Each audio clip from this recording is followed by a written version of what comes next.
Dongle memang nggak ada matinya ya. Rasanya kali ini juga gue kedapatan dongle yang menarik di harga sekitar 1 jutaan dari brand yang biasanya bikin DAC amp besar.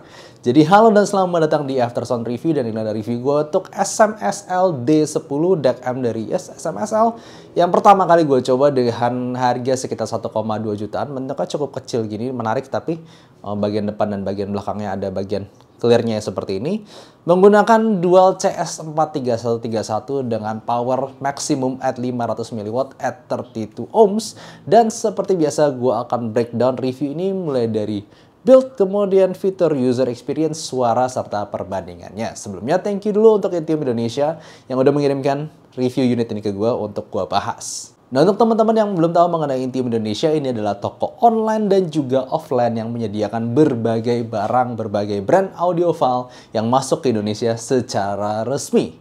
Mulai dari brand SMSL ini, kemudian juga ada Moondrop, ada Truth Ear, ada IO, ada juga Hi-Fi Man, dan berbagai brand lainnya. Dan kalau misalnya kalian tertarik, pengen cek katalognya sendiri, gue kasih link Tokopedia di deskripsi di bawah, dan juga Google Map untuk datang sendiri ke toko offline-nya. Barangkali kan kalian mau ngerecokin langsung, mau cobain langsung di tokonya.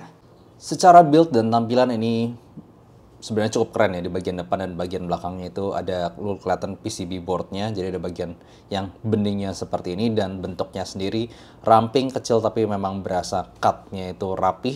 Gue rasa bahannya pakai aluminium ini karena walaupun berasa metal tapi cukup ringan. Di depan ada lambang SMSL-nya ini, dan sebenarnya dia simple banget. Lu cuman dapat bagian atas ini ada USB Type-C. Lihat nggak, dia ramping, pinggir-pinggirnya tipis seperti ini ya.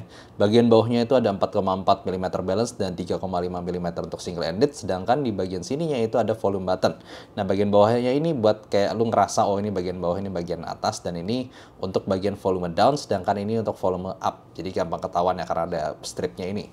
Nah, seperti yang gue bilang tadi, secara power dia maximum power at 500 mW. 32 ohms. Nah, itu cukup besar kalau misalnya gue bandingkan sama yang lain di sini yang sekitar harga sejutaan juga, seperti Keywords Allegro ataupun TP20 Pro. Nah, TP20 Pro ini kan punya power maksimum at 151 mW at 32 ohms, sedangkan Keywords Allegro ini di 155 mW at 32 ohms. Jadi jelas secara power ini yang paling besar. Dia cuman kalah sama Vio KA13 yang maksimum output dengan itu pun desktop mode di 550 mW at 32 ohms. Jadi to be honest, gue sendiri nggak ada headphone yang berat-berat amat untuk gue coba dan gue tes ketahanan baterainya di gue. Jadi ya gue ngerasa ini cuman based on baca aja ini cukup powerful. Tapi at least untuk ngedrive semua koleksi AIM gue ataupun cobain headphone yang gue sekarang lagi pegang, ini ngerasa ya simply powerful aja. Cuman apakah powerful banget, gue nggak pernah sampai maksimum juga. Jadi ya mungkin dengan maksimum juga bisa lebih nguras baterai kan. Dan juga secara penggunaan pengurasan baterai, jadi power efficiency, itu gue colokin ke Samsung S10 Plus gue yang umurnya udah 5 tahun lebih. Jadi ya memang ini HP yang baterai udah lumayan butut. Lihat aja nih, untuk covernya aja screennya udah bodol, cuman gue nggak terlalu peduli. Gue mau tunjukin dulu, waktu dicolok nanti akan ada color indicator di depan dan juga di belakang seperti ini. Jadi memang berasa keren, dan kalau lu mau flexing ke temen mungkin kelihatan begini.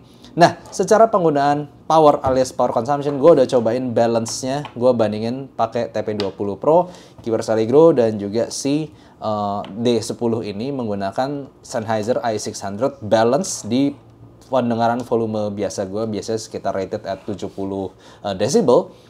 Tiga-tiganya punya power consumption yang serupa, walaupun ini secara rate powernya paling tinggi.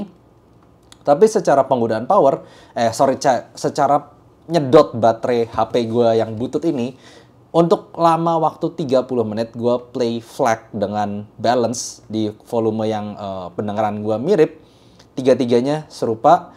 Ngurangin sekitar 7-8%. Tapi yang paling lebih lebih hemat baterai sedikit lebih ke Keywords Allegro, tapi itu pun cuma 1%. Jadi ya walaupun powernya gede, gue ngerasa kalau penggunaannya normal-normal aja, ini secara nyedot baterai nggak sampai vampir. Nggak sampai kayak Super X5 yang nyedot bisa sampai 10-12% kalau misalnya gue coba dalam waktu setengah jam. Jadi ya biasa aja secara power consumption. Yang mungkin gue juga suka adalah kalau misalnya dibandingin sama si ini TP20 Pro, ini kan dia nggak punya independent volume control, sedangkan ini punya independent volume control. Jadi lu colok ke HP lu, kontrol di HP lu versus kontrol di sini itu berbeda kontrolnya. Jadi lebih efisien aja kalau penggunaannya. Bisa dibilang secara user experience ini cukup straightforward karena dia memang tidak ada application-nya dan tombolnya cuman volume plus dan minus doang, nggak ada gain control, nggak ada apa-apa, ini straightforward. Yang gue suka adalah ini build-nya berasa bagus dan ramping. Maksudnya dibandingkan seperti KA13, EPZ TP20 Pro, bahkan Kiwi Ears Allegro, ini yang paling ramping dari semuanya, tapi performanya jelas nggak kalah. Jadi ya simply kalau misal lo pengen DAC straightforward, simple gini doang, ramping semuanya lo bawa rada dangling yang rada kayak nempel-nempel di HP lu tapi masih bisa masuk kantong dan juga kliknya enak, ya gue bisa bilang ini straightforward cukup enak secara user experience walaupun nggak terlalu punya banyak fitur. Nah, soal arah suara nih, berhubung untuk target netral gue sendiri kan seperti Kiwi Ears Allegro, TP50 dan juga DC07 Pro. Untuk si SMSL D10 ini gue masih kategorikan sebagai sedikit warm, dimana gue udah colokin berbagai IEM gue. Dibandingkan ini kan patokan netral gue nih, tiga-tiganya. Ini paling berasa lebih punya body di area bass, vokal sedikit lebih tebal, treble sedikit lebih smooth, tapi beningnya terjaga. Jadi gue suka bagian itu. Kalau misalnya dibandingkan sama yang harga sekitar 1 jutaan lainnya. Sebutlah di sini gue ada TP20 Pro dan juga Kiwi Ears Allegro.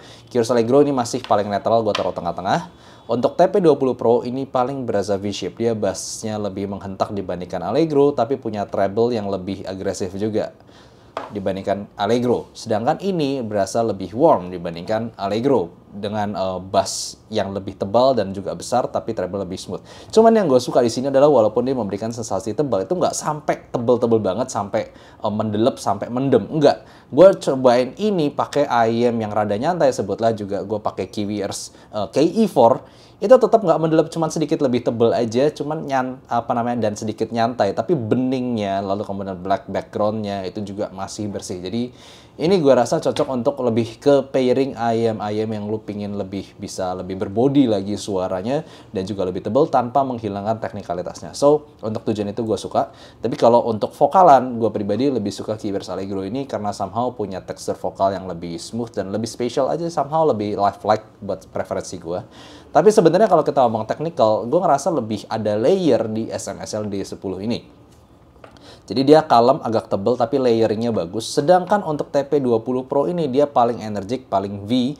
Cuman mungkin kerasa kalau misalnya kalian pakai IEM yang emang udah dari sononya technical, di sini bakal lebih kebuka lagi. Karena energi bass dan energi treble tuh kayak ditambah. Jadi keseolah frekuensinya tuh lebih lepas lagi di bass ataupun treble. Cuman kalau misalnya untuk IEM yang udah agak bright gitu mungkin ya, pakai ini mungkin bisa sedikit lebih agresif lagi ya. To be honest, jadi memang tergantung ujung-ujungnya pairingan IEM kalian. Kalau mau yang paling netral, smooth, cuman gue pilih Kiwi Ears Allegro ini. Kalau misalnya mau yang agak tebel sedikit tapi tetap bening, smooth, gue pilih SMSL D10 ini. Tapi kalau untuk yang fun, energik, mungkin gue lebih pilih TP20 Pro ini.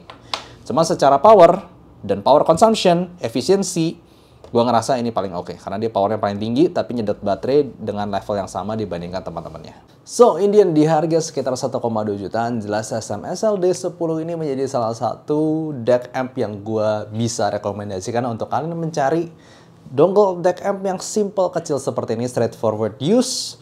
Baterai consumption-nya nggak terlalu gimana-gimana, tapi powernya gede sampai 500 mW at 32 ohms, dan suara cukup tebal tapi bening di saat yang bersamaan. Gue rasa memang ini lebih cocok untuk kalian yang pingin menebalkan sedikit suara IEM kalian ataupun menambah body di mid-range-nya. Jadi gitu aja untuk review kali ini untuk SMSL D10. Overall, definitely a good products from SMSL, dan gue nggak nyangka langsung become one of the best gitu ya di harga sekitar 1 jutaan, walaupun dari brand yang to be honest gue belum pernah dengar dia main di bidang dongle DAC amp. Dan kalau kalian pengen beli sendiri, gue langsung kasih link aja di Tokopedia-nya untuk di deskripsi di bawah. Thank you for watching and see you next time. Bye-bye.